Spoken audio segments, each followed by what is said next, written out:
Sometimes people's lives go terribly wrong. Maybe their marriage breaks down, they lose their job, their house, their friends. They have to live on the street. They drink too much. They don't wash. Who will give a man like that a second chance? Only a very special kind of person. Like Nan, a fruit seller on the streets of Kingston. Sonny had a new plan, but he did not know if Nan would agree to it. He and Jake were building a house, which was big enough for 2 families. And one day, they decided between them that Sonny's ex-wife Tanya and his children should have it. Nan, Sonny said to her quietly, I going to let Tanya and the children live in the house. What? Shouted Nan. Why? It is good for the children, said Sonny. They will be off the streets, and the boys won't have to hustle like me. But what about me and you? Where are we going to live? We will try and build another one, Sonny said. Lord, he thought, is she going to leave me now? Maybe this is too much for her.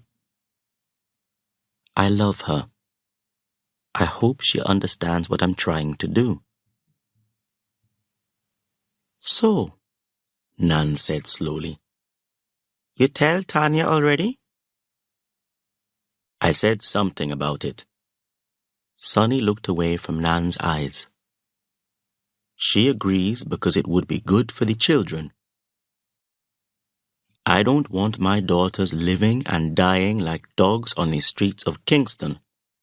And I don't want my boys carrying guns and selling drugs. I want them to have a place to live, Nan. A place where they can study their books and have a better life. It is a hard thing you ask, Sonny, Nan said quietly. Sonny was a good man, and Nan trusted him. But she could not understand why he still cared about his ex-wife Tanya. Why can't he have a clean break with this woman, she thought. Tanya ruined his life. She went with other men, and she kicked him out on the street. And then she sold all his things. Nan remembered the day when she first met Sonny, a day that changed her life. He was just a street man, a drunkard, and so dirty. There was hunger in his face, in his eyes, even in the way he walked. She watched him for a while, then called out to him, Old man, come here. You hungry? Yes, ma'am. What kind of a street man was this? She thought. Nobody ever called her ma'am. That wasn't a word people said to women who sold fruit on street corners. They usually called out old girl or something worse like dirty skettle. It felt good to be called ma'am. She took some of her fruit and gave it to him. Thank you, miss, he said. I'm very grateful. He came by every day after that, and every day she gave him some fruit.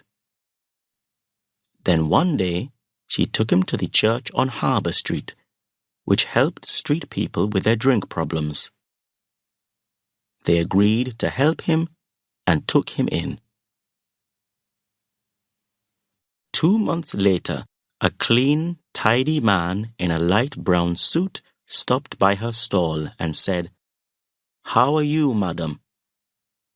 He gave a big smile, showing his white teeth. "Here's something for you," he said, and held out two $1,000 bills. "Thank you," Nan said, "but why are you giving me so much money?" "You helped me when I needed someone," he said quietly. "You brought me back to life."